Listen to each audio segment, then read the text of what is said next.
Good evening and welcome to Greater Somerville for May 6, 2014. I'm Joe Lynch. My guest tonight is Ian Judge, Director of Operations and General Manager of the historic Somerville Theater in Davis Square, Somerville. Ian has worked for the Freeman family, owners of FEI Theaters, which includes the Somerville Theater and the Capitol Theater in Arlington for the past 12 years.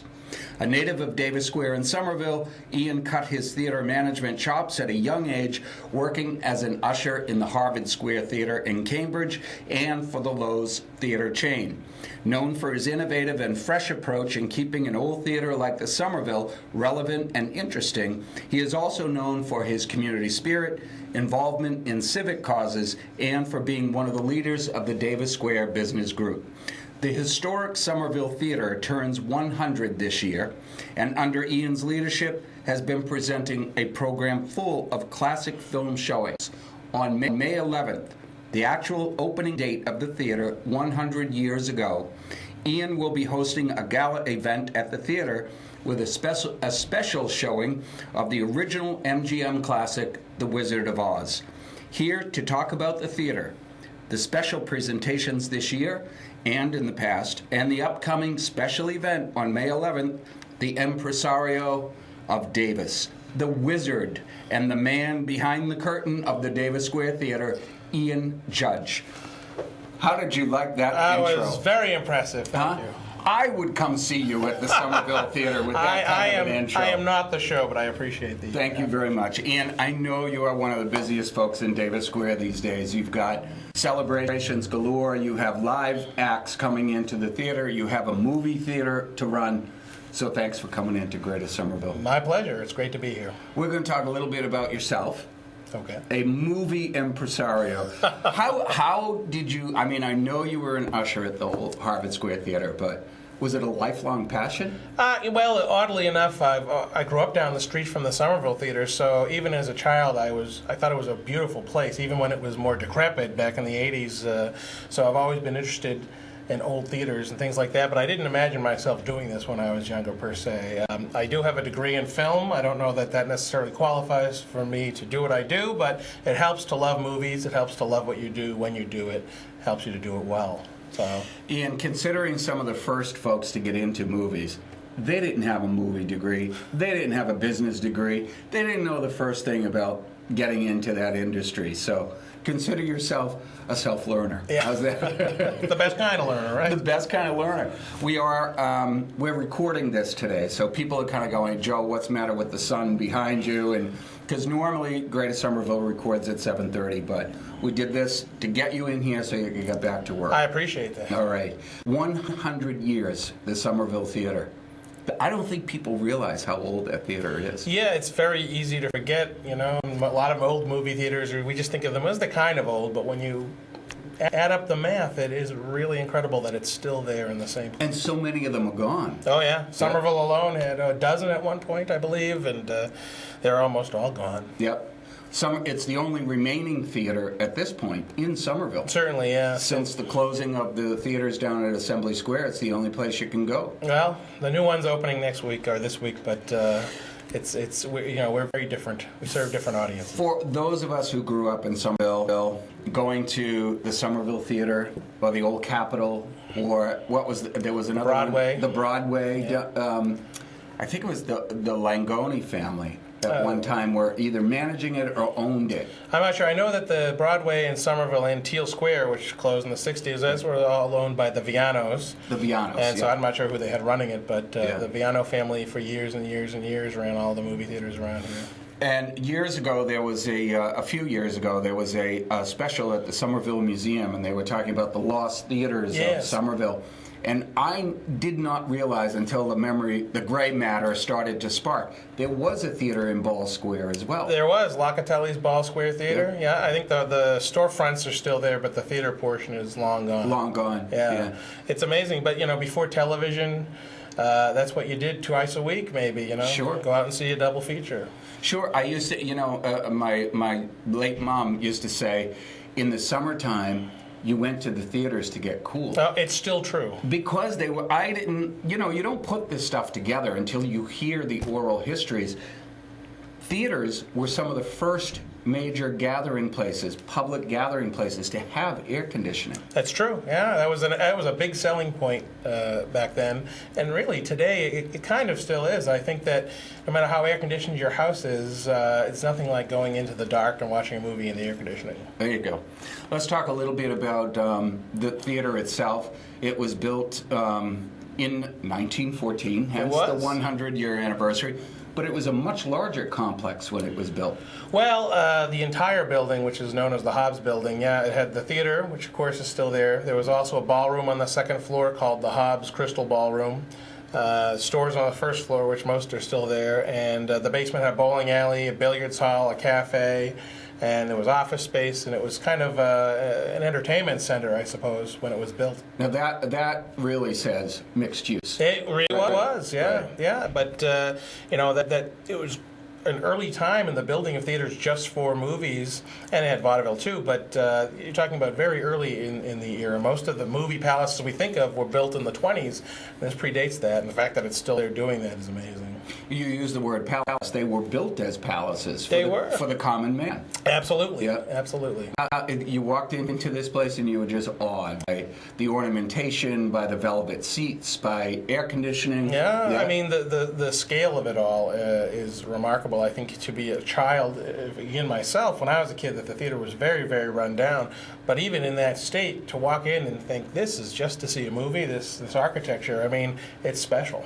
I remember when I lived in Boston for a while, I remember going into the old Opera House before that was restored. Man, it would make you cry to see the decrepit state of some of those old theaters. Most of the Boston Theater District has been revitalized. Most of it, yes. Emerson coming in, and then the new City Center. Is it the City Center? Well, I'm not sure. I mean, it used to be the Wang Center. Wang Center has what used to be the Metropolitan, right? Right. And the Paramount they kind of rebuilt, and the Opera House, of course. So. And the Schuberts were across the street. Right, yeah. So that's still there. I mean, Boston's pretty lucky when you look at other kind of mid-tier cities. Philadelphia, in fact, just last month, Philadelphia voted to demolish their last movie palace. It's very sad. Yeah. But, we're lucky in Boston. I think historic preservation is an issue people feel for around here. Speaking of which, your building is on the National Register of Historic Places. It is. Yeah. It is. I mean, it's terrific. It protects the exterior for all time. We've been lucky in that we've been able to keep the interior in really good shape and very original looking. Yep. The Freeman family has owned both theaters, the Capitol up in Arlington and the Somerville Theater, for how long now? They've owned the Capitol since the late 70s, and the Somerville they bought in 84 and started operating themselves in 1990. And they've really, and not just under your leadership, but they really started the whole revitalization of that theater once they bought it. They did. I mean, there's been times when everybody's vision didn't meet with community and this and that, but I will say they are very committed to those buildings. They've poured millions of dollars into them, and they enjoy having them. I mean, it's a source of pride for them. That's terrific. Let's talk about a little bit, Ian, under your stewardship, you've been able to bring in more acts. Yeah, well, a greater variety of things. I think, in the 90s, when it was still single-screen theater, because we've added 4 screens alongside the original one, it was really thought of more as a live event, and the movies were very second-run. And so now we've brought in first-run movies, we've retained the live acts. I have made it somewhat of a priority to become more involved in community things, whether it's community theater, hosting town meetings. We had the high school play up there when the auditorium was damaged by the hurricane. So, I mean, I like it to be, it's great that a big promoter can come in and spend a lot of money and bring a rock star in, but it's also great that the community can use it as well. Right. You happened to have hosted a few years back one of the political events. That's right. And you had one of the stars of Greater Somerville on your stage. Is that true? I did. Is that true? You trod the boards yourself. So Bono and Bruce Springsteen and eat your heart out. Joe Lynch was on that stage as well. That's right. You probably got a splinter in your shoe just like they did. No, I wore my thick soles that night. Yeah, wore thick soles. No, I mean, when you talk about giving back to the community, your business and under your stewardship, and the Freeman family, I mean, you've really been a supporter of all things Somerville. Not only your business, I mean, bringing in, Sure. keeping the business running, but community events, participating in all things Davis Square. Well, I think that's what differentiates us from, say, a chain theater. And there's nothing wrong with chain theaters. People like them for what they offer. But you have to participate in the community. I mean, we really are trying to be a community theater. And for me, growing up here, it's important to give back. And it's important to, I mean, that's how you stay relevant. How do you exist for 100 years? It's by reflecting the community around you and staying involved with them. Right, right. I would also say that you did allow me to do the red carpet for the Irish Film Festival. That's true, that's true. We're just going to make this the Joe Lynch at the Somerville Theater Show. No, I mean, when I look at things like that, and I look at how the theater has been used over the past 10 years, 12 years, and, with you managing it, I say, it's a brilliant resource for the community. It's not just a movie theater. Correct, and it can't be, because movie theaters are a dime a dozen. Every town has one, but you want to make yours something more than that. Yeah. Performers, past performers. We mentioned Bono, U2, yeah. Bruce Springsteen. Sure. You do a lot of the local bands that come in. Right. We have a wide variety of music. Sometimes pop, folk, world music, all sorts of stuff. I don't think one show is necessarily related to the other. It might be totally different audiences. Some might pull more from the suburbs, which is great because those people drive in and they eat dinner in Davis Square and spend their money. And, Bring your money. Bring your money to Davis. Exactly. And but all sorts of things. We have lots of local musicians as well. So you mentioned to me, and one of the other reasons that we're pre-taping the show is that there's an opera. Yes, tonight is the last night of an opera, so that's a perfect example of an opera group, a non-profit group putting on a show, and I'm certainly not going to charge them the same rent I would if a company came along and wanted to put Bruce Springsteen or whatever in there. Right, so. right. Terrific. Past performers. I mean, people don't realize. Sure, I mean, 100 years, you've got to have some famous feet that have trod absolutely. I mean, from the early era. Tallulah Bankhead was a member of the Somerville Theater Players when they did plays on the stage. Ray Bolger, who was the Scarecrow in The Wizard of Oz, he danced there in vaudeville days. Francis X. Bushman appeared there in a play. He was a big silent movie star. And then you get into the 80s and 90s and so on, you've got more modern people. Tracy Chapman, when she got her start, she played there. Was there. Yeah. And, we had Hunter S. Thompson spoke there once on a speaking tour. Maya Angelou has spoken there. We've had, a lot of people kind of in the folk realm just in the last few years. I mean, we got Adele just before she became huge. So they booked the show. She became huge, and then we had the show, and we had Norah Jones just on her way up. Sometimes we get all those people, when they're on their way up, it's a good-sized venue to play. And, sometimes when you've got a rock star who's maybe, not on his way down, but doesn't play stadiums with the band anymore, it's a great venue. And, I mean, to me, the best show I personally have ever seen there was Colin Hay, who was from the band Men at Work. Okay. And what an incredible performer, nice guy, great storyteller, funny. He's got Scottish roots and as well as Australian, and it just really has a way with words. And that was a perfect setting for that. The acoustics are great. You're very intimate with the performer and the audience. You're close together. So we'll talk about the acoustics of the theater a little later, but I noticed also the Jonas Brothers played there. Yes. I'm so sorry I missed that. Yeah. That was, let's just say, you could not hear the music over the screams of teenage girls. Yeah, it was probably one of the lowlights of I think my inner ear is still ringing from that. Museum of Bad Art. Yes. All of us in Somerville remember the Museum of Bad Art. The thing I love about the Museum of Bad Art, especially as it relates to Somerville, right, is that Somerville embraces the arts. That's great. It's a priority for the city. I think a lot of artists live here. But I don't think Somerville is a snobby community. Even the people who move here now, we live next to Cambridge. We live in the shadow of Cambridge, but we're not. We don't like pretension. Somerville is not a pretentious place, or at least it wasn't. And so the Museum of Bad Art is perfect because it kind of thumbs its nose at pretension, and you can't take yourself too seriously. Sure. I mean, I've always known that Somerville has had some really bad art. Yeah. So why not host the museum Why not? here? Absolutely. But did I mention, speaking of Ray Bolger being on the stage at the Somerville Theater, did I mention to you that I have a connection with the showing of The Wizard of Oz? How so? How so? I would challenge any of our viewers, and call me at home if you want to. I think I've never met anybody else who's met at least two of the stars of The Wizard of Oz. And you have? Margaret Hamilton, who played the Wicked Witch of the Sure. West, and Ray Bolger, who played the Scarecrow. No kidding. When I lived on the coast of Maine, it was in a resort area. Margaret Hamilton was the house guest of the people who lived next door. And I came out of my house one day, and I was in the backyard, and I looked up, and maybe half a football field away was a woman standing on the porch, and she waved, and I waved back, and she came down off the porch, and I suddenly realized I was face to face with Margaret Hamilton. Very cool. We had a very nice chat, and then years went by, and I saw Ray Bolger in the Whistling Oyster in Agunquit, Maine, and I think I had one too many glasses of Sauvignon Blanc, and I went over and introduced myself. Okay. And we chatted. Bolger was from Massachusetts. Yeah, I believe he was from Dorchester. I couldn't be wrong about Dorchester that. is someplace, right? Yeah. Right. Isn't that amazing? It is. It is. That's why I'm going May 11th All to right. The Wizard of Oz. I'm going to see You it. have a personal connection. A personal connection to it. You had mentioned the repertory, the theater, the Somerville Theater Players. Yes. And I remember my late mom and dad telling me about that they actually attended some of those No performances. kidding. Yeah. Well, you have to think that in the teens and 20s, Davis Square was really more of a nightclub or nightlife destination. Sure. It is now, again, but really more than it was in the kind of the 30s, 40s, and 50s. It really was. People would hop on the streetcar or the train even still ran through the square at the Or time. they stayed overnight Oh, yeah, because of that's the true. Woodbridge Yeah, Hotel. Woodbridge Hotel, that's the right. Woodbridge Hotel. I've told the story before. My parents had their wedding breakfast. I never realized that, in the 30s and 40s, Sure. people would have a breakfast.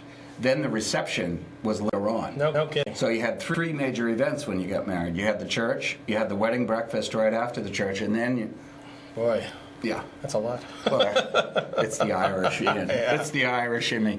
So the 100th anniversary special. Yes. What do you got planned? Well, it's really harkens back to what was it like to go see a movie 50, 60, 70 years ago. We've got a pit band that's going to play as people come in. We've got 6 acts of vaudeville, so novelty acts lined up, and then we have a couple of classic short subjects, and then the movie. And it's a beautiful IB Technicolor print of the movie, so it's really how it's meant to be seen. And for me, I just hope that for people who've been there before, it would be a magical experience. I hope we get kids and people who haven't had that experience, because really, it is a magical Can we come thing. in costume? Please, come in costume. No, I noticed on the invite it said, kind of dress up a little bit. Well, it says formal wear encouraged. Formal I wear. mean, people used to dress up to go to anything, the To go ball to the game, the theater, movies, anything. And you don't have to, certainly not. But it's kind of, since we're in the spirit of things of yore, why not? Yeah, why not? I mean, we watch these movies and we watch how it was in Hollywood's heyday, and we still watch that stuff. Yeah. We still watch E! And we still watch the Oscars. And so, you know what, guys? Get the suit out of the closet. Get it dry cleaned before the 11th. Get yourself dolled There you up. go. It's Mother's Day. You got to take your mom out anyway, right? That's right. It's Mother's Day. That's right. It's Mother's Day weekend. It is. Right. Terrific. Let's on the night of the event. You do have a liquor license. We do. We have beer and wine, yeah. So beer and wine can be bought. For those who How enjoy much are it. the tickets, Ian? $10 gets you 6 live acts, a band, and a movie. How about that? Where are you going to go for $10 in Davis Square? Not much. Right. Not much you can do. Maybe a Right. Sligo. Right. What time does it start, Ian? 6 p.m. on Sunday. 6 p.m. Sunday, May 11th, Somerville Theater, the gala event celebrating the 100th anniversary. To the day. To the day. So, in the past, though, you kicked off something in February? January 31st. So we did the 100 days leading up to the 100th anniversary with a whole season of classic movies, special live events. Things. What are some of the films that you've shown? Boy, we showed silent films, so we went kind of in order. Silent films with Mary Pickford and Lillian Gish, Public Enemy from the 30s, Top Hat, Citizen Kane, Casablanca. The 50s we had Singing in the Rain, Sunset Boulevard. So it's all different It's, genres. all the way Yeah. leading up. So this weekend we're already into kind of the 80s and 90s. We have triple feature on Friday the 9th, which is all music stuff. Gimme Shelter, The Last Waltz, and Stop Making Sense. So it's kind of an ode to the music part of the theater. Saturday we have The Departed and The Dark Knight, and then Sunday is Wizard of Oz. So it's kind of in chronological order, we're at the tail end of the history, and Sure. and then I chose Wizard of Oz for the actual 100th because it's timeless. It really is. It's timeless, and it was also one of the first color movies. One of the first big ones, and that transition from black and white into color is certainly, I think, something anybody remembers. Yep. Is wow. You really notice Technicolor when it goes from black and white into Technicolor. Well, I love the fact that you're going to have the pit orchestra too. I attended. It's the Joe Lynch show, but I attended when. Do you remember when Francis Ford Coppola's father, Carmine, found all the old reels of Napoleon? I remember hearing about the silent that. films, Napoleon. They put on that show. I think it was either at the Schubert or it was at the Wang Center. Yeah. And I attended that, and it was the first time that I had ever attended a movie with a pit orchestra. Oh, it's special, yeah. It was amazing. It is, yeah. Totally amazing. We do a silent film series. We're continuing it this summer as well, once a month. And it's just an organist with the silent film. But, I mean, it brings something else to it, Yeah. What else have you got planned for the remainder of the year? More acts coming in? Well, we got summer movie season, so the air conditioning will be on, and, we've got all the first-run movies that come out. We've got our silent film series that starts in June with the Buster Keaton film and proceeds once a month. We're going to do some midnight movies this summer as well. Those aren't finalized yet. Last summer we did a $2 kids matinee on Saturdays, and we're going to try and bring that back. The only thing that makes that difficult is when the studios want to overcharge you for movies, but if they give you a deal, you can do it. And then, of course, live events, some of those more in the fall and the spring than in the summertime. Yeah, great. Ian, I know you're going to run. We're going to cut it short tonight. Right. I know you have an opera to put on tonight. Yes. I want to thank, the Somerville Theater is a landmark in the city, not only from the standpoint of the physical building, but in our psyche, those of us who grew up in the city. The newcomers love the fact that we have a theater in the city, and it's not a sterile environment. Yeah. It has history, it has class, and it has Ian Judge. That it does. And we hope that old Somerville and new Somerville will come and join us for this, because a lot of people have memories. Maybe they haven't been there in a long time. We hope they'll come out and see it. All right. One more time, May 11th, starting at 6 p.m. 6 p.m., the Somerville Theater right in the heart of Davis Square. Come on down, see The Wizard of Oz the way it was meant to be seen, in a historic movie theater. I want to thank my guest tonight, Ian Judge from the Somerville Theater. As always, stay safe, stay informed. We'll see you next time. Thank you, Ian. Thank you.